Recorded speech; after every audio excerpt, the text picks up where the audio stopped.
So before I get into this one, I do want to issue a strong language warning, just for any of you who do get offended by words. But if you do enjoy this video, or if you've enjoyed any of the previous videos, please be sure to subscribe, as I release all sorts of goodness like this every Monday, Wednesday, and Friday. You also may notice that I'll be coming to you today from the streets of the Gold Coast, because I no longer own a vehicle, so I'm walking to all of my appointments today and getting some good old exercise in the process. I'm going to be going through the 6 basic human needs, and these are things that I had already experienced or kind of understood through my own life experience, but I didn't have a label for them.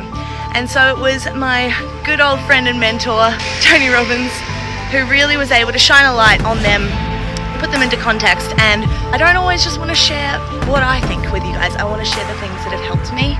And so today I'm going to share with you these 6 human needs that we all have. You're kidding me. Why do I do this to myself? All right, let's get into it. Why? So the very first basic human need that we all need is uncertainty. And I know there's a lot of you going, oh, no. I don't need uncertainty. I like to plan things. I like to have everything organized and ready to go. And I get it. I was that person. I mean, I still kind of am a little bit in here. I'm trying to break it down. But whether we like it or not, we're going to have uncertainty in our lives. There are things that aren't going to go to plan or go as we desire them to. And we need that. We need things not to go to plan. We need to be disappointed. We need to have things go askew, because if we don't have that contrast, if everything was easy, if everything went to plan, we'd probably just want to end our lives from boredom. So uncertainty, something that we need, something that we should embrace and maybe even seek to really get that contrasting experience out of our lives. So many people driving past looking at me being like, this weirdo is filming herself as she walks. I don't care. Next one is certainty. Like, for example, I'm certain I'm about to climb this hill. I'm certain it's gonna suck. And I'm also certain it's what I have to do to get to where I need to go, and I'm gonna feel amazing afterwards. The layers are coming off now. So the level of certainty we have in our lives really does lie in our reactions and the quality of our reactions to any given circumstance. And they can also then have either short-term or long-term side effects depending on which approach you choose to take.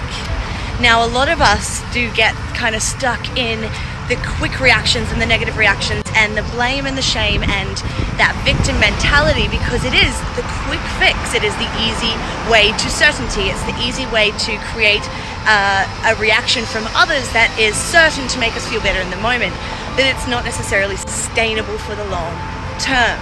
And so really take a look at how you react in life, how you cultivate certainty and create certainty in your experience. Alright, yeah, it was too hot to continue that while I was walking, so now I am sitting on the kitchen floor because it's still really hot. Number 3, significance. Now, yes, a lot of us don't want to be seen, we don't want to be acknowledged, we don't want to be, hello cactus.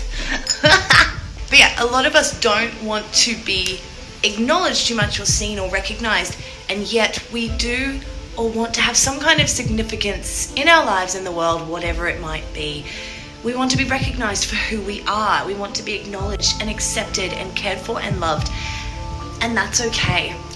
But I guess it's the things that we do to try and achieve that significance that we really need to step back and take a look at. The next is the need for connection and love. We all want love. We all want to feel connected in the world.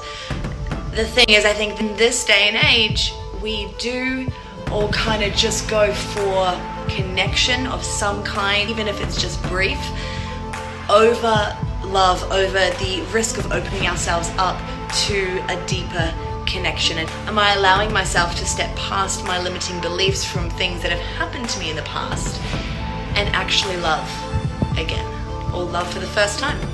The next one is growth. Sometimes when we get so caught up in life, in work, in motherhood, in friendships, in relationships, whatever it is, we can forget to do the things that really feed our minds and feed our souls and feed our hearts. And we stop actually growing and expanding as human beings. We stop learning, we stop getting curious, and then we become stagnant and we become bored, or we become stuck, and all of those yucky words I really don't like. Learn something new every day. It's not just a cliche. There are so many ways to learn something new from someone or from an experience, or just by going out your front door, because that's what's truly going to make your heart sing. That's what's going to make you shine from the inside out. That's what's going to fill your cup so that you can share from the overflow. And so make sure that you are growing and expanding as a human being every day, and that aligns with your soul. And the final need is contribution. Finding a way to contribute, because we all have something inside of us. If not one thing, it could be many, but something inside of us that we have come here to do, to come here to teach, to come here to learn and to share. And you don't have to do that on a big scale. It could simply be being that inspiration for your children, that inspiration for your parents. It could look like anything. But we have all come here with a purpose. So the only thing we have to do is figure out what that is, and then find a way to reach out and help someone else to contribute. Now, I know a lot of you are saying, 6 human needs. Like, how am I supposed to remember all of these? These aren't rules. These aren't things I'm telling you have to do. These are needs. These are things that we naturally require. You're not necessarily doing all of them. You might not resonate with all of them, and that's okay, because they kind of all apply just at some stage of the journey naturally. At least acknowledge and maybe pick your top 2. Maybe acknowledge which ones you might be focusing on in your current life experience. And those 2, and how you react, how you apply, how you really engage, those are going to determine the kind of life experience that you're having. So if you are not satisfied with your current life experience, have a look at these. So to go over them one more time, we need certainty, we need uncertainty, we want significance, we need significance, connection and love bundled up into one. We do lean towards just connecting, but maybe let's have a little bit more love as well. And then there's growth, expansion, evolving as human beings, and finally, contribute. Find a way to use what you cultivate inside to reach out and help others in some way, shape or form. So I hope you enjoyed this little video. As per normal, give me a little subscribe if you liked it, share it with your friends, and I will come to you next time, perhaps more fully clothed, but it is really, really hot here today.